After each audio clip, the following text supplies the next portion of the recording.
Hello everyone and welcome back to the penultimate round of my F1 1980s career mode. If you did miss out on the last episode, I would highly recommend going back and checking out. We actually featured 2 races in that video, so definitely one to watch. But here we are then for round 9 of the 10 round season for the Canadian Grand Prix. One of my favourite tracks on the Formula 1 calendar, but we have got a mountain to climb if we want to close up to Nigel Mansell.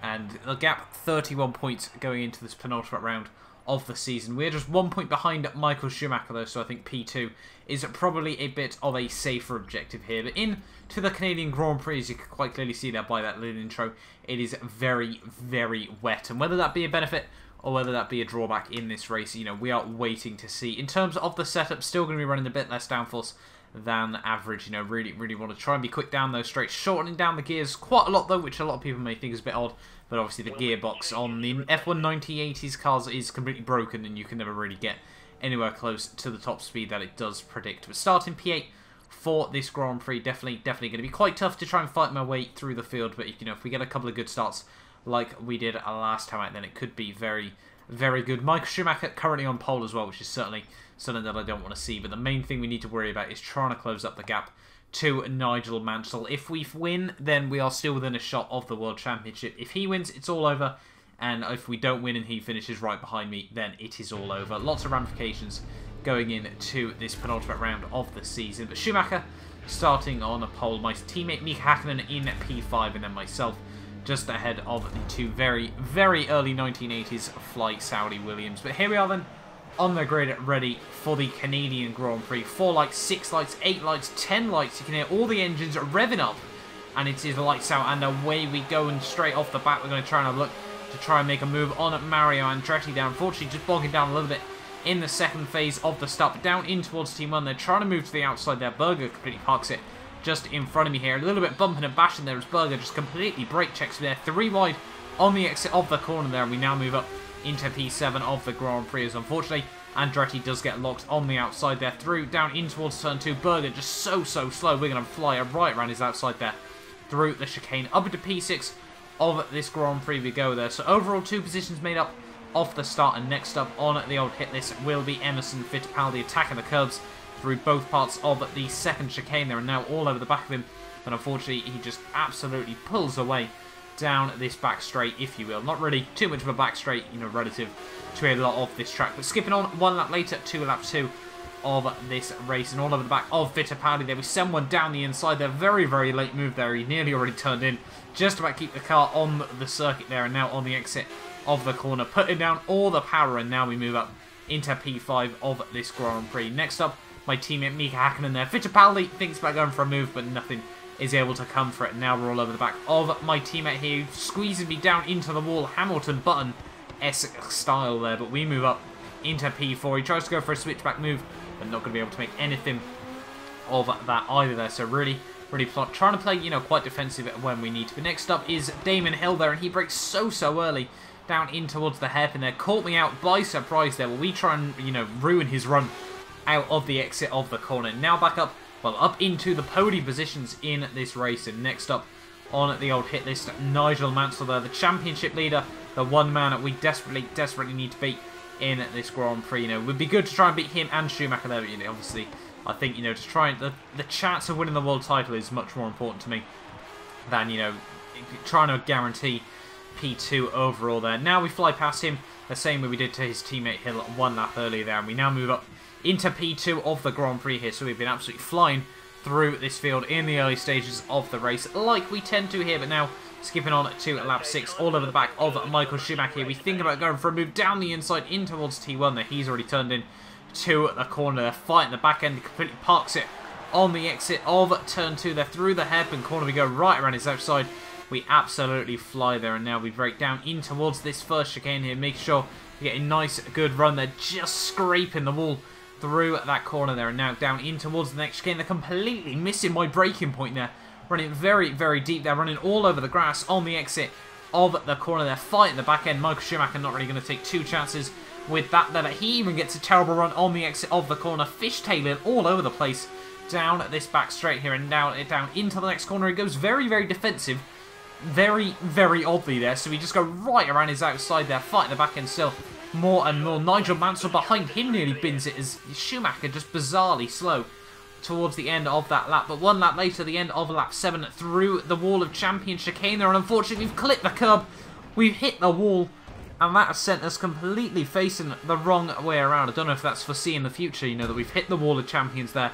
But that sends me right back down the order. That really, really gutted with that, you know. We were so quick in the early stages of this race. And that has cost me 6 places as we drop all the way down back into P7 of the Grand Prix. So one lap later, we decide to go for a bit of an undercut on the rest of the field here. Move on to another set of the intermediate tyres in that Grand Prix. You can see the rain has almost stopped at this point in the Grand Prix here, but on the radar it was expected to get a whole lot heavier in the next few laps of this Grand Prix. You can see coming out of the pits, only dropping 1 place down into P8, but this lap needs to be an absolute worldie here to try and, you know, gain a bit of advantage over the rest of the field here. Try and make these, you know, fresher tyres work out. Even though it's only 1 lap, we can really hope, you know, that we can utilise this to our advantage here. It's scraping the wall through the end of the first chicane. They're only moving up 1 position though as we fly past Mario Andretti once more there, but down in towards someone. Berger completely parks it there. We're going to fly right around his outside there. One of the most aggressive moves I think I've ever made there, but also one, in my opinion, probably one of the best moves there. You know, Berger just completely parked it there and we just went, fine, have it your way, mate, and went right around his outside there. Got the inside for turn 2, and that was, you know, one of those really satisfying moves. Schumacher doesn't get a particularly good run out of the final corner there. We're going to almost ride the walls there, in all fairness, and potentially try and do the same thing that we did to Berger there. Brake way too late though, down in towards T1 there. The second big mistake we have made in this Grand Prix. Make sure that we don't gain an advantage there and actually lose back out that place to Schumacher there, but it does work out alright for myself in the end as Hill nearly runs up right into the back of me there. So back up into P4 of this Grand Prix, and we still really need to try and jump Michael Schumacher in this race here. We dive it down the inside in towards the hairpin there. Nearly run into the back of my teammate Mika Hakkinen, who is doing an absolutely brilliant job, I must say, at this point of the Grand Prix, running all the way up in P2 of this race here. But we now move back up into P3 there. We are hopefully going to be gaining points over Michael Schumacher in this race. Now in the slipstream of Mika Hakkinen though, down in towards the final chicane. He breaks so early there, but completely just going to pounce on that opportunity there. Dink the wall on the way through. Luckily no damage once again is taken from that, but now back up into P2 and now back into pursuit of Nigel Mansell here, the leader of this Grand Prix still. And after another pit stop, actually on to the full wets here, as you can see the rain is getting worse and worse. Mansell does hold on to the race lead. Mika Hakkinen is actually going to be able to move back up into P2 there, using that switchback move, but now exiting the pit lane here. We really need to try and close back up there, but we completely cut the pit exit line there, and I was absolutely adamant you had to get 4 wheels over the line to receive a time penalty there, but we got a 20-second time penalty. Absolutely, you know, no luck in this race there, and that just meant one thing, you know, between now and the very end, we just need to absolutely push like crazy here, you know. So frustrating there, you know, such an easy mistake to make and such, you know, such a rookie error to make there, but we dive it back down the inside of Mika Hakkinen there. Really no time now to be trying to fight with him. We need to try and get past Mansell and pull out that gap as much as we possibly can. Only 4 laps to go of this Grand Prix here, so really need to try and, you know, make this move stick as early as possible and try to pull away there. 1 lap later, through the bus stop chicane, we get a much better run than Nigel Mansell there. Try and squeeze him up to the wall there. Not really the kindest thing to do, but make sure he knows that that is our position for the taking here. And now these final couple of laps of this race, we have got an absolute mountain to climb. 6 seconds a lap we need to try and pull away from Nigel Mansell there if we want any chance of winning this Grand Prix. But unfortunately, to cut a long story short, you know, 20 seconds in 3 laps is absolutely impossible there. We had a very good go at it though.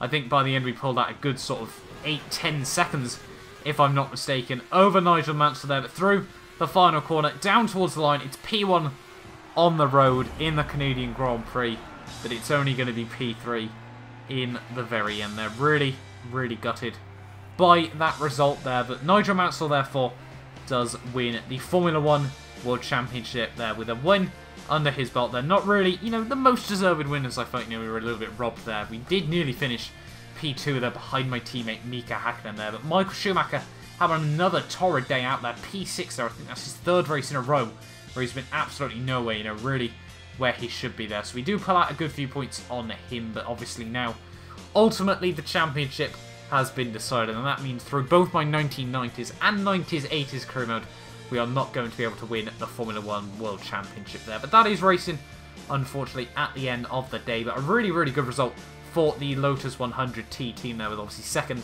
and third in that race. Emerson Fittipaldi doing very, very well for P4, with Damon Hill 5th, Schumacher, as I said, in 6th, Mario Andretti 7th, Gerhard Berger in P8, Alan Jones and Alan Prost down, rounding out the field there.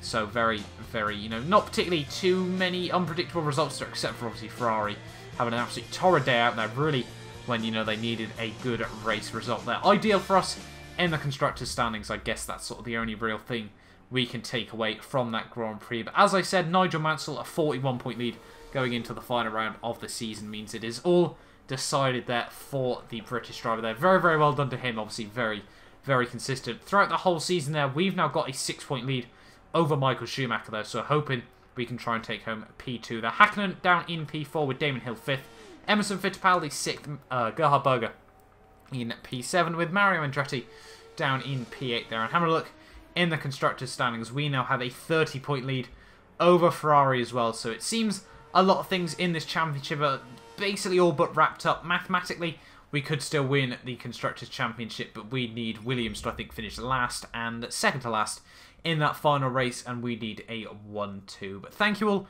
so much for watching. Do not forget to like, subscribe if you have enjoyed this video and you are looking forward to the final race of the season. But I will see you guys all next time for the Portuguese Grand Prix.